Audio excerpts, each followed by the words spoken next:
गिरिराज जी के सभी भक्तों के लिए राधे राधे। सभी भक्तों के लिए मैं आज साक्षात गिरिराज जी की तलहटी में जाकर के दर्शन कराने वाला हूँ।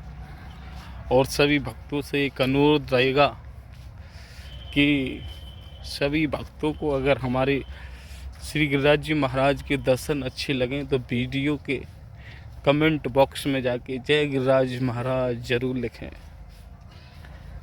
सभी भक्तों से यही हाथ जोड़कर मेरा एक विनम्र है, एक प्रार्थना है। और आप देख सकते हैं कि मैं धीरे धीरे गिरिराज जी तलहटी की तरफ बढ़ रहा हूँ और एक गिरिराज जी तलहटी के दर्शन मैं आपको कराने वाला हूँ। और गिरिराज जी तलहटी में एक हमें हमारे परम पूज्य संत जो कि गिरिराज जी तलहटी में रहते हैं, उनके पास जाकर के उनके दर्शन हम करने वाले हैं।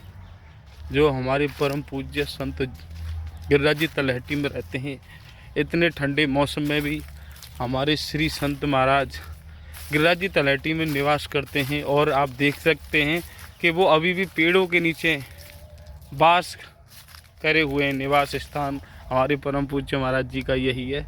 महाराज जी राधे राधे।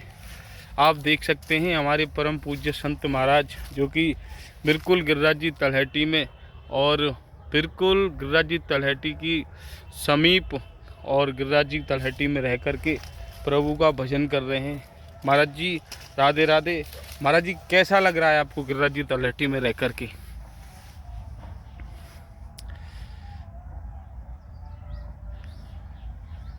बहुत अच्छा लगता है। जी महाराज जी। तो महाराज जी आप इसी पेड़ के नीचे आप गिरिराज जी तलहटी में रहते हैं और यहीं अपना भजन करते रहते हैं? अभी इन दोनों वृक्षों के नीचे रह रहे हैं 3 महीने से। जी महाराज जी। तो महाराज जी इतना ठंडा मौसम गुजरा और इतने ठंडे मौसम में आपने पूरे इतने ठंडे मौसम में पूरी ठंडी इसी पेड़ के नीचे गुजार दी? हाँ। तो ये और महाराज जी आपने तो कुछ खास वस्त्र भी नहीं लिए हुए हैं और इन्हीं में आप यहीं मतलब पेड़ के नीचे ठहरे हुए हैं, यहीं कामना करते। कैसे कर लेते हैं महाराज जी? ये कैसे हो जाता है कि इतने ठंडे मौसम में और इतने कम कपड़ों में आप गिरिराज जी तलहटी में रात को रुक जाते हैं?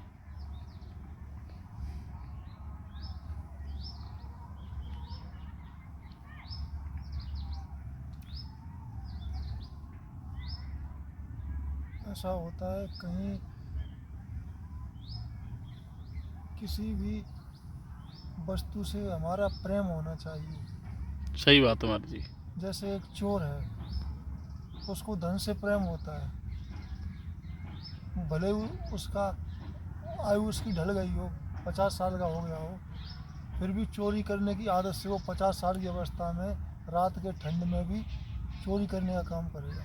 बिल्कुल सत्य बात है महाराज जी आपकी। उसको धन आदि से इतना प्रेम है कि वो ठंड का भय नहीं करता। सही बात है महाराज जी। ऐसे ही कहीं भी आप संसार में भी किसी से प्रेम कर लीजिए तो भी आपका भय खत्म हो जाता है। तो महाराज जी आपका कहने का मतलब है कि आपने प्रभु की आराधना करते करते ठंडी से भी प्रेम कर लिया है, तो आपको इसीलिए आपको ठंड नहीं लग रही है। ऐसे ही होना चाहिए। जी महाराज जी। महाराज जी महाराज जी बहुत अच्छा स्वभाव है आपका। महाराज जी हमारे दर्शकों से क्या कहना चाहेंगे आप थोड़ा सा प्रभु के लिए आस्थावान होने के लिए, कि उनकी आस्था प्रभु से कैसे जुड़े, कि कैसे उनको प्रभु के लिए भक्ति करनी चाहिए? हाँ, जब प्रभु ठंड कर रहे हैं तो प्रभु की दी हुई ठंड सहन करो। जब प्रभु धूप कर रहे हैं तो उनकी दी हुई धूप सहन करो। वर्षा कर रहे हैं तो उनकी दी हुई वर्षा सहन करो। अगर मच्छर कर रहे हैं प्रभु तो उनका दिया हुआ मच्छर सहन करो। जो भी प्रभु परिस्थिति उत्पन्न कर रहे हैं उस परिस्थिति को तिरस्कार मत करो। सही बात है महाराज जी, बिल्कुल सत्य। शरण में रह के उस परिस्थिति को स्वीकार कर लो। बिल्कुल सही बात है महाराज जी आपकी।